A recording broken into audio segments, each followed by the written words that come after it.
So Ohm's law is the law of electricity. Output is determined by voltage over resistance. And the same law applies to our energy. So the outcome of what we want is always determined by voltage, which is our energy, over resistance, the drag. So think about, you want a garden. To get that garden, you have to feed it and water it. So that's your energy. Your fertilizer, your nutrients, your water is the energy you're going to give to the seed that you put in the ground. And resistance is that water pipe. It's how much water gets through.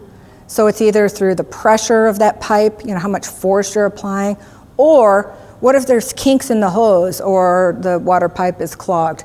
That's resistance.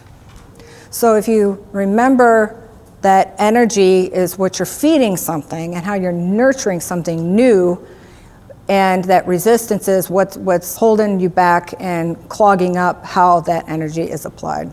To materialize something, you have to have energy that's bigger than the resistance to get the goal that you want. And so often in business, what we do, and it's natural, it's a little bit about your news analogy, because our attention is grabs us. In business, we tend to focus a lot here.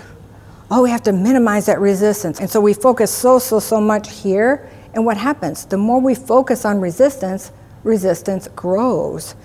So in those 20 years when I was studying energy, what I worked on myself that I did not share with others was what I was trying to do was increase the energy. And resistance is normal and natural, and it doesn't mean that it's bad. It doesn't. There are often really good, valid reasons for something that exists today. It's just not what we want for our future. So I would try to work really hard on boosting the energy. How do I do that? Add joy to the situation. Add camaraderie to the situation.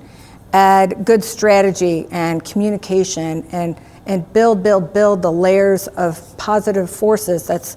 There's 7 forces that I talk about in my book that are those energizing forces, and just make this bigger. Because while we don't have to eliminate this, and many times it's not possible to, once our energy is bigger than the resistance, boom, that's where things start to flow and start to come into reality.